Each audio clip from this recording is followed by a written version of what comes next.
So next result is अगर साडे कोल G कोई ग्रुप है, so this is some group G और X कोई एलिमेंट है G का और ऑर्डर ऑफ X ਨੂੰ ਅਸੀਂ ਐਕਸਪ੍ਰੈਸ ਕਰ ਸਕਦੇ ਹਾਂ product of to numbers whose GCD is equal to 1, then X can be written again as product of two element of G that commute such that order of Y is equal to M and order of Z is equal to N. So this is a very important result. So first we will do for 2 element, then we will expand it for a n element. Now given that GCD of M and N, so this is equal to 1. So by result of number theory, there exist two integer if I write it as T and S.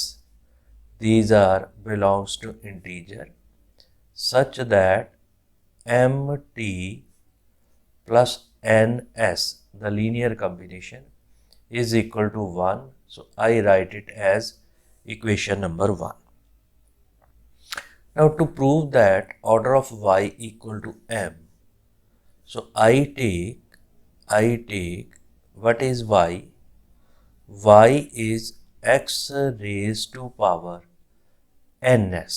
So I take Y is equal to X raised to power nx and Z is X raised to power mt. अगर असी Y का order M prove करना तो M तो इलावा वाली term लवांगे then X की power ns. तो अगर असी Z का ऑर्डर N प्रूव करना तो N तो इलावा वाली term लवांगे mt, right? Now again we see that yz is equal to zy. So what is yz? Yz is equal to nx into x the power mt, and this can be written as x is equal to ns plus mt. So by equation number 1, this is 1. So x raised to power 1, that is equal to x. So similarly, we can prove that zy. So here it is a yz and again we take as zy. So similarly, zy, so substitute the value x equal to mt into x equal to power ns, again x raised to power mt plus ns, which is x raised to power 1. So this is equal to x. So what we get? We prove here x is equal to yz and zy. So we write the element x as a product of two member yz and zy.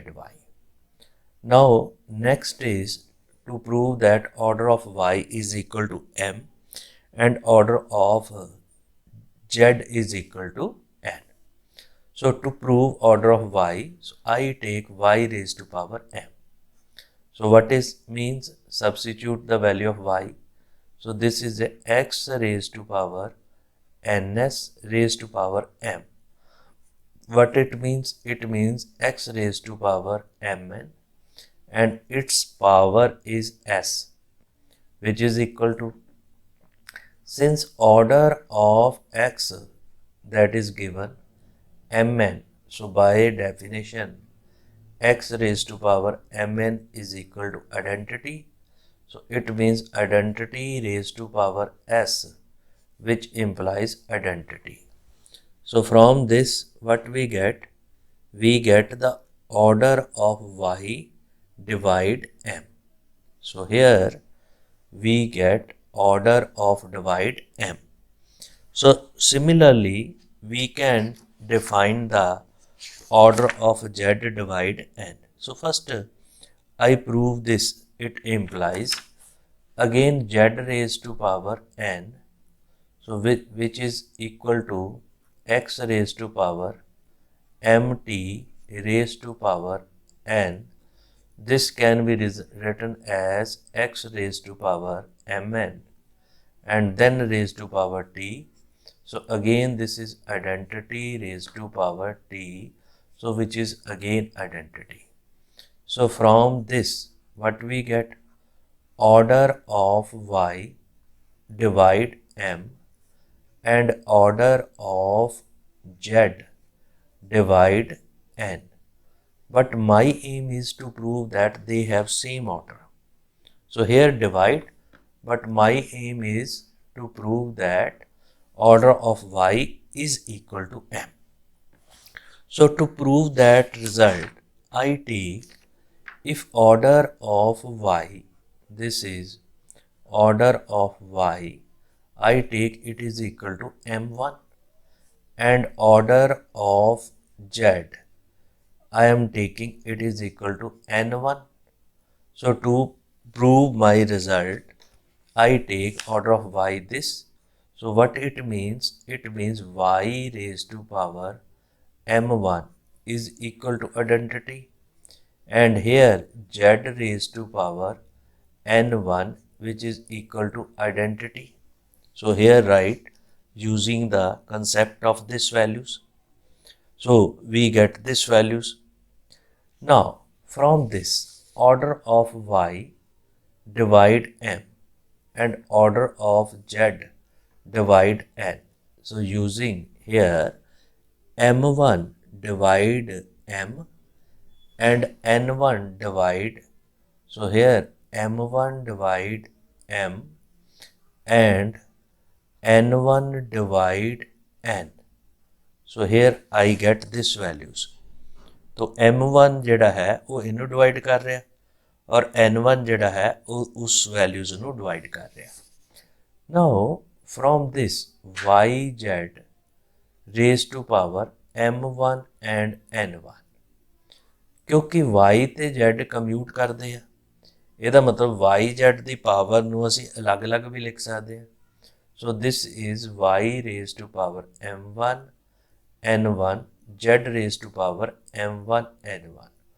Why it is possible? Because it satisfies this condition. Yz is equal to zy. So remember that. Now taking benefit of this term and this term, what we can do that y raised to power m1 raised to power n1 and here z raised to power n1 raised to power m1. So it will become identity into identity and total it will become a identity. So what we get? We get order of yz ਜਿਹੜਾ ਕਿਹਦੇ ਬਰਾਬਰ ਆ? x ਦੇ ਬਰਾਬਰ ਆ, divide m1 into n1. So what is the order of yz, which is a order of x? So order of x which divide m1 into n1, right? So what is the order of x, which is mn? So if it is mn, by definition using that values mn divide m1 n1, this values.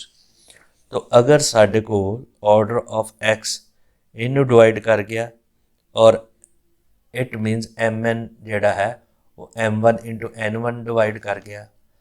Also we know that this m1 divide n, m and n1 divide n, this values. So it is possible only when m is equal to m1 and n is equal to n1. So this is possible only because of this.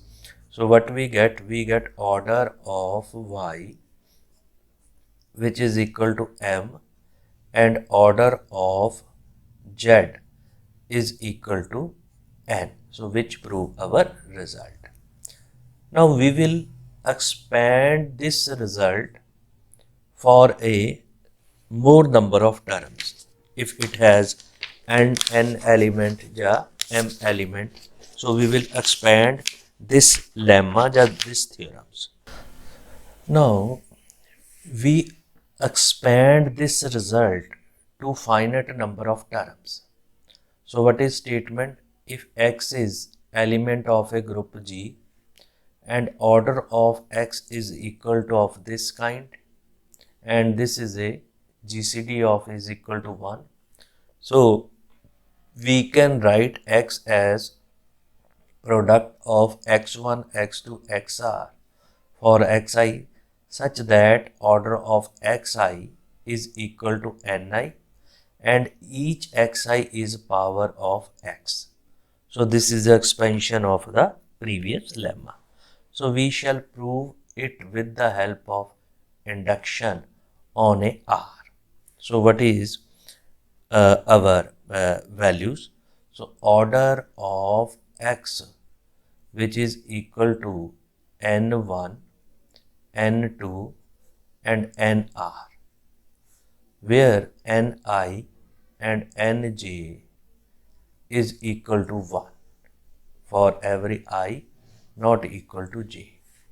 So we shall prove it with the help of induction. So first I take R is equal to 1. So I am applying the induction on R. If R is equal to 1, then it implies order of x is equal to n1. So in this case, result is trivial. So we can take x is equal to x1, right? So in this case, the result is obvious. Now assume that the result is true for r minus 1 term. So assume that result is true for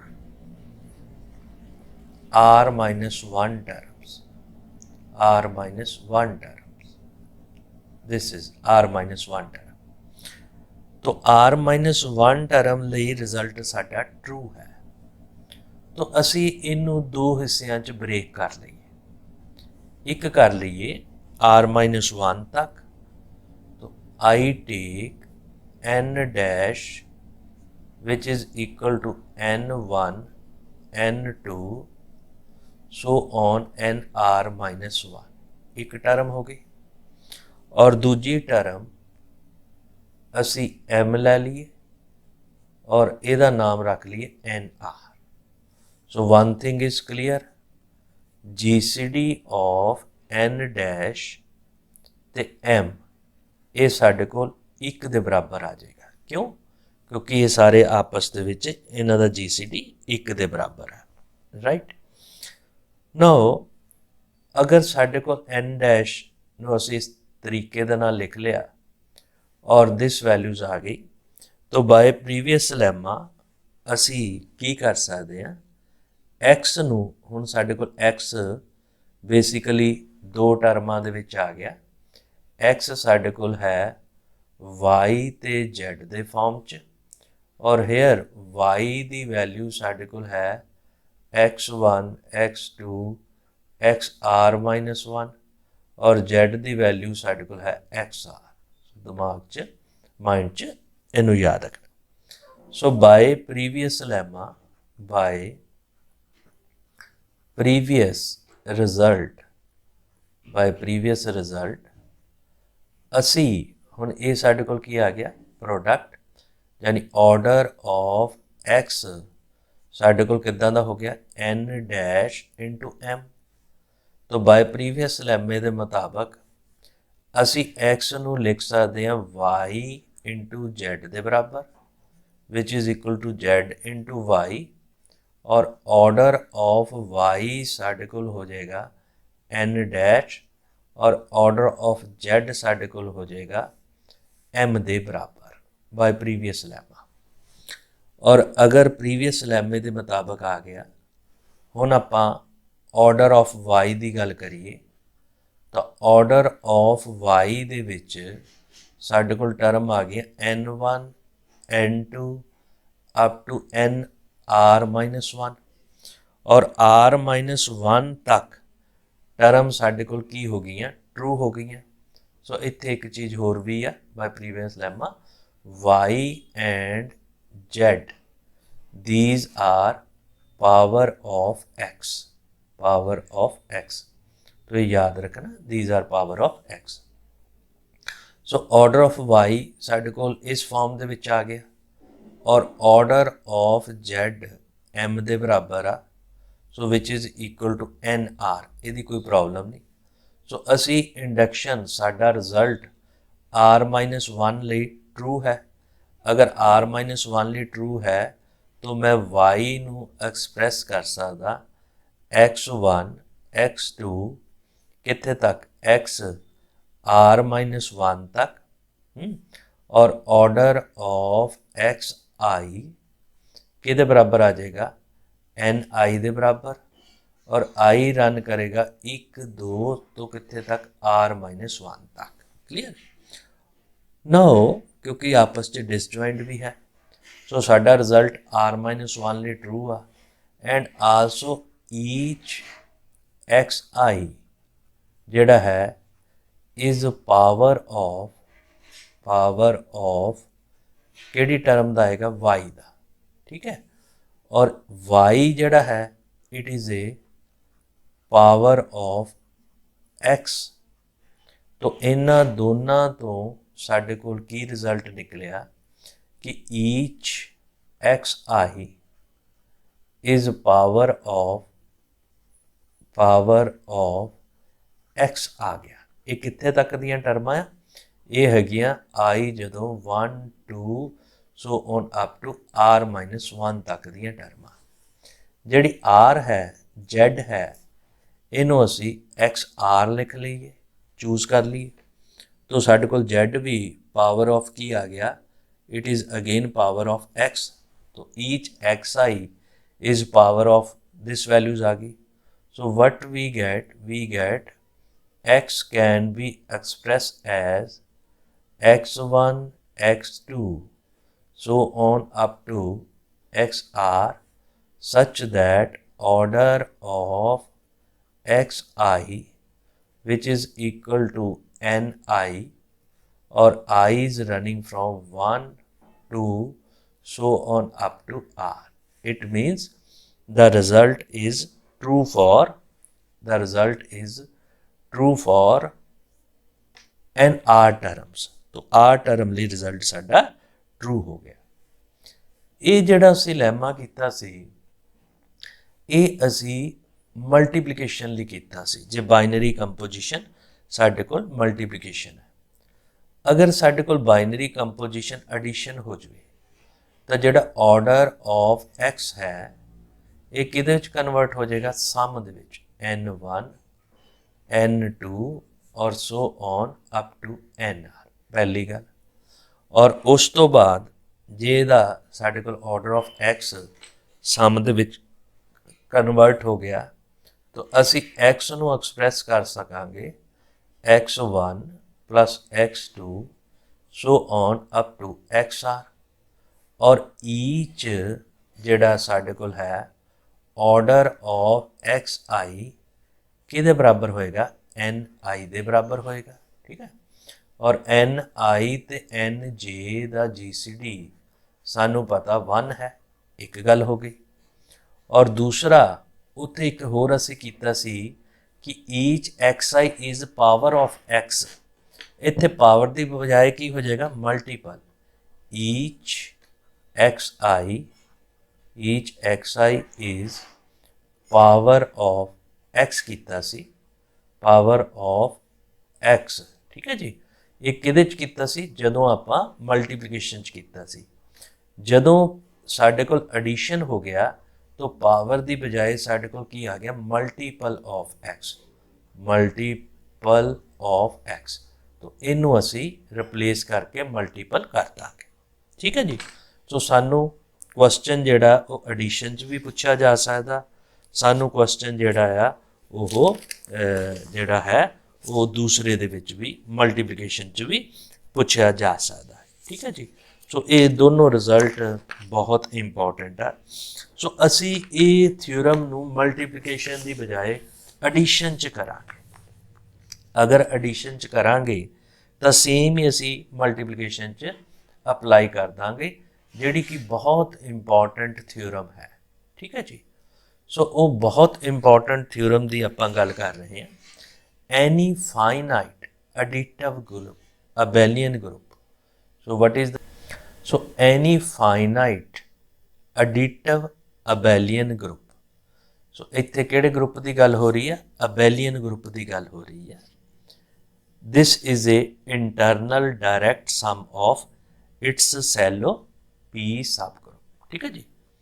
तो हुण आपां जिहड़ी binary composition है वो addition हो गई। सो अपने दिमाग च इस चीज़ नूं रखना। और सेम सानू थ्योरम मल्टीप्लिकेशन लिए भी पूछी जा सकती है। तो सब तो पहला मैं की करूँगा, मैनू जी सानू दिता आ, this is a finite abelian group. Abelian group तो ਇਹਦਾ मतलब ये आ कि जी कम्यूटेटिव वाला काम मेरा खत्म हो गया, क्योंकि मेरे को ग्रुप अबेलियन आ तो एलीमेंट कम्यूट करेंगे। सो ਉਹਦੀ कोई समस्या है ही नहीं।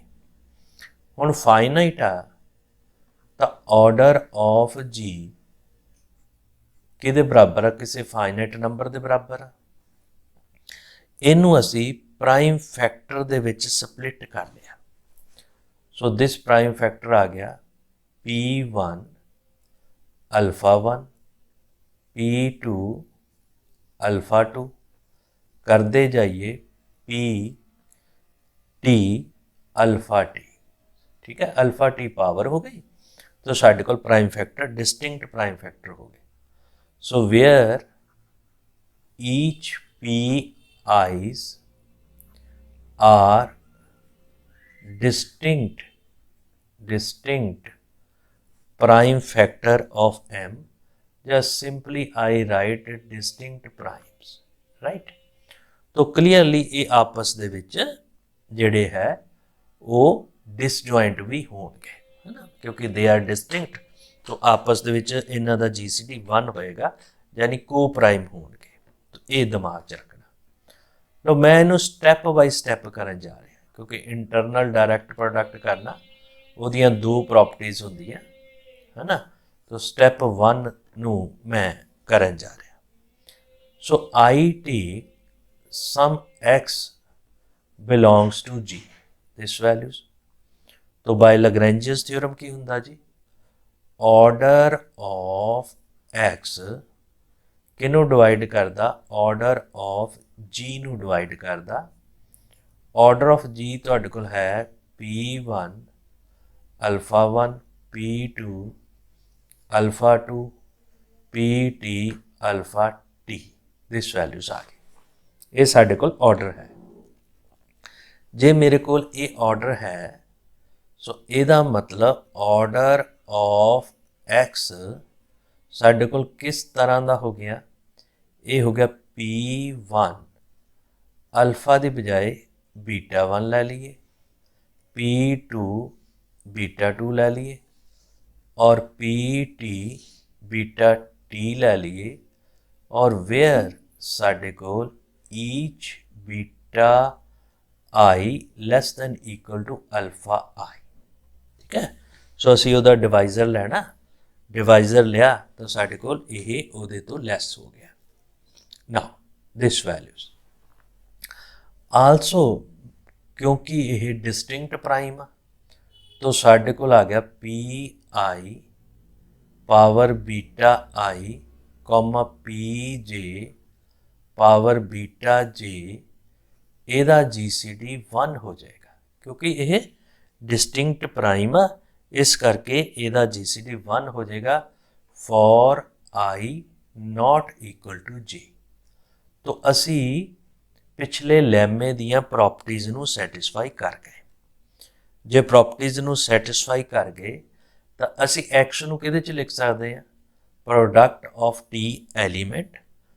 हुण इत्थे प्रोडक्ट की बजाय की होएगा, सम होएगा, क्योंकि आपां एडिशन च काम कर रहे हैं। तो असी देयर एग्जिस्ट, असी it implies by lemma x नूं लिख सकते हैं x1 plus x2 plus so on xt, this values आ गया, एंड ऑर्डर ऑफ xi ये किहदे बराबर हो जाएगा, p i raise to power beta i. So इनू याद रखना, ठीक है जी, कि साडे कोल असी इनू सम दे विच लिख लिया, हरेक दा ऑर्डर इहदे बराबर होएगा। जे मल्टीप्लीकेशन हुंदा तो इत्थे प्रोडक्ट हो जाना सी, और हरेक दा ऑर्डर किहदे बराबर हो गया, इहदे बराबर हो गया। क्लीयर हो गया जी। अगर साडे कोल असी इनू इस फॉर्म दे विच लिख लिया, सो वट वी गैट, इनू ध्यान नाल समझो कि असी इनू पी ग्रुप दे विच जिहड़ा साडे कोल है एनी फाइनाइट अबेलियन ग्रुप साडे कोल जिहड़ा है can be written as direct sum of the Sylow P subgroup. Clear जी। तो पी ग्रुप दे विच आपां इनू लिखना चाहते हैं। तो मेरे कोल ऑर्डर ऑफ एक्स आई इस फॉर्म दे विच आ गया। जे ऑर्डर ऑफ एक्स आई इस फॉर्म च आ गया, हुण आपां एडिशन दे विच काम कर रहे हैं। एक चीज़ का ध्यान रखियो, ਇਹਦਾ मतलब ऑर्डर ऑफ एक्स आई, देखो क्या हुंदा कि जे मेरे कोल ऑर्डर ऑफ एक्स एम दे बराबर, जे तो आपां मल्टीप्लीकेशन च काम कर रहे हैं तो एक्स की पावर एम आइडेंटिटी होनी, जे एडिशन च काम कर रहे हैं तो एम एक्स जीरो के बराबर होना। ठीक है जी। हुण आपां किहदे च काम कर रहे हैं, एडिशन च, तो p i raise to power beta i into xi, this value is equal to 0 for each I is running from 1 2 so on up to t। इस पॉइंट ਨੂੰ ਚੰਗੀ ਤਰ੍ਹਾਂ ਸਮਝ ਲਓ। तो ਸਾਡੇ ਕੋਲ ਕੀ ਆ ਗਿਆ ਕਿ xi ਨੂੰ ਅਸੀਂ ਇਸ ਫਾਰਮ ਦੇ ਵਿੱਚ ਅਸੀਂ ਮੈਂਸ਼ਨ ਕਰਤਾ। ਹੁਣ ਆ ਸਾਡੇ ਕੋਲ ਜਿਹੜਾ xi ਆ ਇਹ ਕਿਹਨੂੰ ਬਿਲੋਂਗ ਕਰ ਗਿਆ, पी आई ग्रुप ਨੂੰ बिलोंग कर गया, यानी कि it implies this xi belongs to shallow p subgroup of I where I is running from 1 to so on up to t। this xi यानी x1 वो shallow p1 ਨੂੰ belong कर गया, x2 shallow p2 ਨੂੰ belong कर गया, and so on। So what it मीनस ਜਿਹੜਾ ਸਾਡੇ ਕੋਲ जी ग्रुप है ये किदां दा हो गया, क्योंकि एक्स जी ਨੂੰ बिलोंग करता, x1 sp1 ਨੂੰ, तो ये आ गया sp1 आ गया, प्लस ਸਾਡੇ ਕੋਲ sp2 आ गया, करते जाइए spt ਦੇ बराबर असी लिख लिया। ठीक है जी। So this is by using this result. इस रिजल्ट नाल असी जी नूं किहदे च एक्सप्रैस कर सकते हैं, जी नूं असी सैलो पी सब ग्रुप के जोड़ च एक्सप्रैस कर सकते हैं। तो ये हो गया सम। इंटरनल सम लई दूजी प्रॉपर्टी की हुंदी है कि इंटरसैक्शन कंसिस्टिंग साडे कोल आइडेंटिटी एलीमेंट। सो स्टैप नंबर 2 जिहड़ा साडे कोल है वो की है कि एस पी आई इंटरसैक्शन। ठीक है जी। जे तो मल्टीप्लीकेशन होंगी तो प्रोडक्ट आना सी, पर क्योंकि असी सम च काम कर रहे हैं तो समीशन आ गया। समीशन ऑफ एस पी जे, और ये जे कौन आ, ये आई तो डिफरेंट है ना, और ये साडे कोल 0 एलीमेंट होना चाहिए। ठीक। सो आइडेंटिटी एलीमेंट असी प्रूव करना, ਉਹਨੂੰ प्रूव ਕਰਨ ਲਈ I take some x element belongs to this intersection SPI intersection summation of SPJ और J जिहड़ा है ये नॉट इक्वल टू I, यानी ये I वाली टर्म नहीं है। सो वट इट बिलोंग्स क्योंकि इंटरसैक्शन है, X पहले वालों बिलोंग कर गई SPI नू एंड दूजे वालों बिलोंग किया समीशन ऑफ SPJ और J की वैल्यू साडे कोल किदां दी है, नॉट इक्वल टू I है। सो J की है नॉट इक्वल टू I है, ठीक है जी। सो वट इट मीनस, ਇਹਦਾ मतलब साडे कोल की आ गया कि असी X नू इत्थे लिख सकते हैं XI वर्गा, ठीक है, और XI किनू बिलोंग कर रहा, SPI नू बिलोंग कर रहा, ठीक है जी।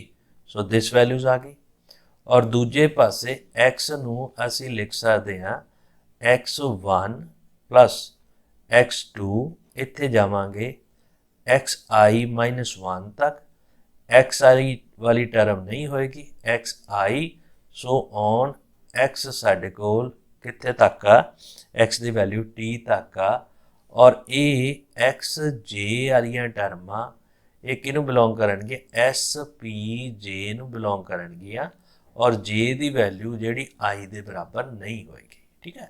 X नू इहदे सम दे विच असीं लिख लिया।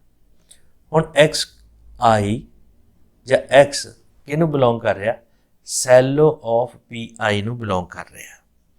So what is this, it is a P group, यानी यदि पावर कितनी है, ऑर्डर ऑफ SPI कितना है, PI the power alpha I। तो ध्यान च रखना कि ਇਹਦਾ ऑर्डर कितना, PI the power alpha I है। तो XI ਇਹਦਾ मतलब साडे कोल XI it belongs to SPI. So what is it means?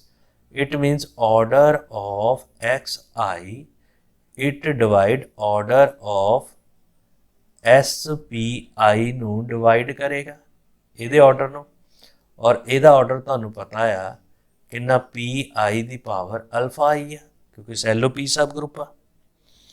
Similarly दूजे पासे अगर देखिए तो ऑर्डर ऑफ XJ ये किनू डिवाइड करेगा, ऑर्डर ऑफ SPJ नू डिवाइड करेगा, और ਇਹਦਾ ऑर्डर कितना आ, PJ दी पावर अल्फा J।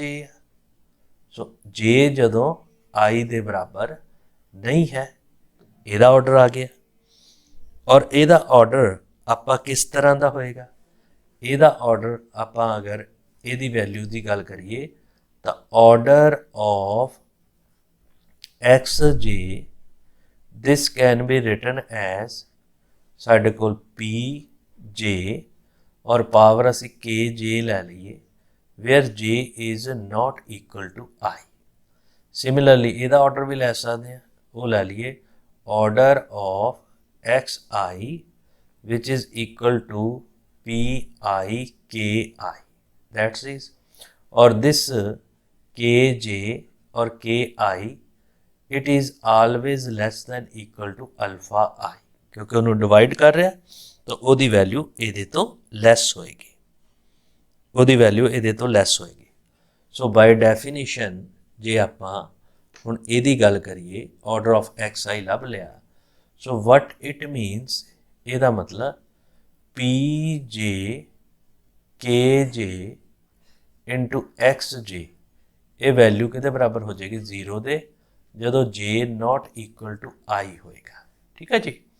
और ये ऑर्डर के मुताबिक PI पावर KI XI ये भी 0 के बराबर हो जाएगा, ठीक है। So this term is also 0, so this term is also 0, ठीक है। सो असी उन्होंने दोनों की वैल्यूज जी वो फाइंड आउट कर ली। हुण आपां इहनूं कंबाइंड फॉर्म दे विच लिखना चाहांगे, यानी कि जिहदे च सिर्फ J वालियां टर्मां होणगियां।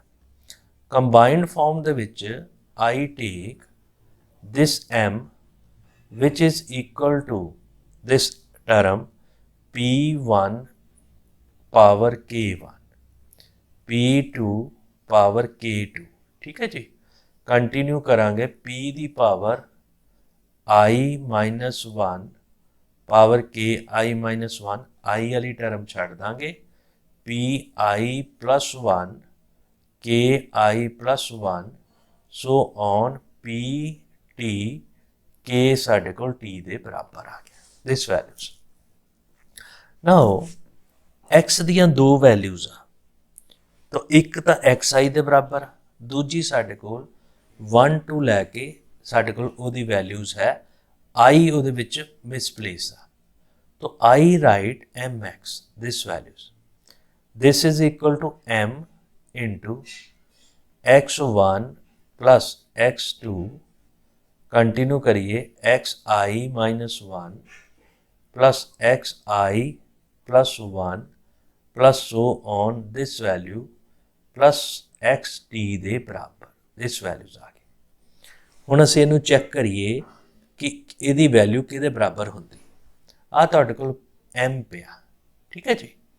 इहनूं इत्थे सबस्टिट्यूट कीता, आ टर्म ने जदों x1 नाल गुणा कीती तो इहदी वैल्यू 0 हो गई, और इस टर्म ने जदों x2 नाल गुणा कीती इहदे अकॉर्डिंग वैल्यू 0 हो गई।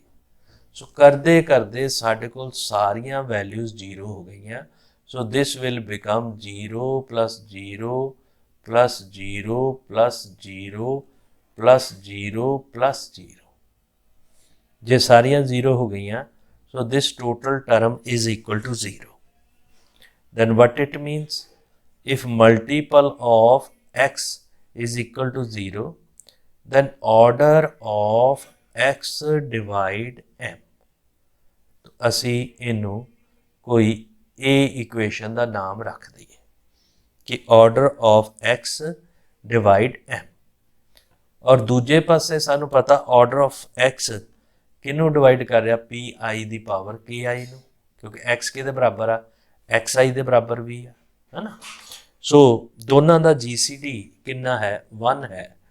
तो दूजे चों साडे कोल जे असी ऑर्डर उहदा नहीं भी कढ़ना चाहते हैं तो दूजे पासियों ऑर्डर ऑफ x किनू डिवाइड कर रहा, वो कर रहा साडे कोल, अगर आपां वो नहीं भी कढ़ना चाहते हैं तो इत्थों भी आपां कर सकते हैं, इत्थों। So order of x i किनू डिवाइड कर रहा, ऑर्डर ऑफ एक्स आई साडे कोल किनू डिवाइड कर रहा, पी आई दी पावर अल्फा आई नू डिवाइड कर रहा। जे असी पी आई दी पावर अल्फा आई नू डिवाइड कर रहा, और दिस एक्स आई भी एक्स दे बराबर ही है, ठीक है जी। तो असी उत्थे पी आई वाला प्राइम यूज कर लांगे। So in that case this is p i raise to power alpha i, this values. हुण m दे विच i नूं छड्ड के बाकी सारे प्राइम फैक्टर आ, और ये i वाला है, तो दोनों का GCD साडे कोल 1 होएगा। So it implies order of x divide GCD of m and pi alpha i, और दोनों का GCD कितना हो गया, 1 हो गया। क्यों, क्योंकि m दे विच आई वाला प्राइम फैक्टर नहीं है और ये विच आई वाला प्राइम फैक्टर है, तो order of x equal to 1 हो गया।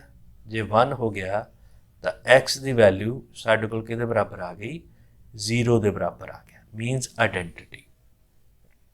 तो असी दूसरा पार्ट प्रूव करता कि जिहड़ा S P I intersection this summation of SPJ, or this is J not equal to I, so this consisting only 0 element, this values।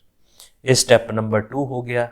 1 C sum, A C intersection, ਇਹਦਾ मतलब ਇਹ ਸਾਡੇ ਕੋਲ direct sum of its shallow P subgroup हो गया।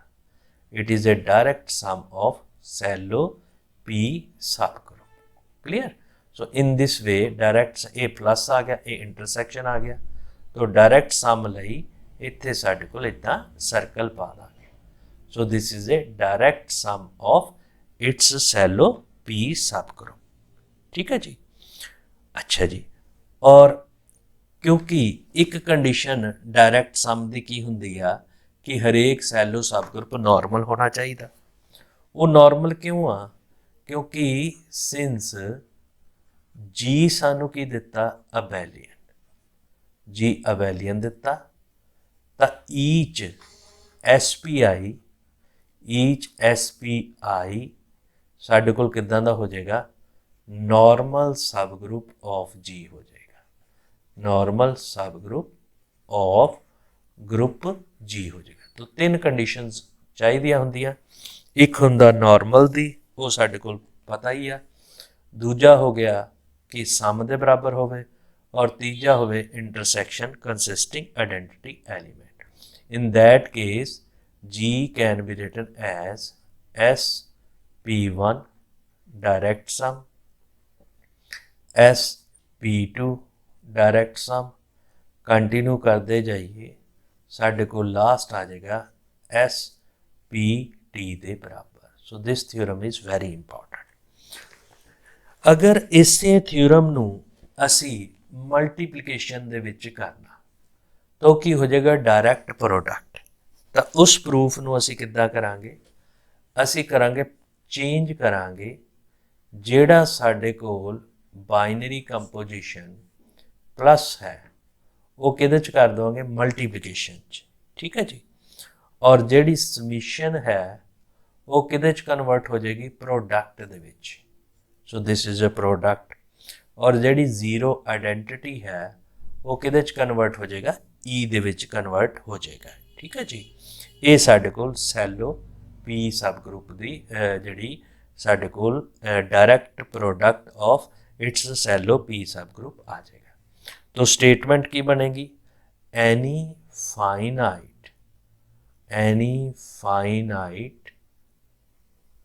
abelian group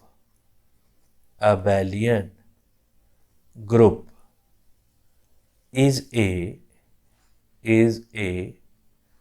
direct product of its shallow p subgroup, direct product of its shallow p subgroup. So this is again the same and important question. So it is asked in 1995, right? So basically this result is applicable to fundamental theorem of finite abelian group. So this is very important result.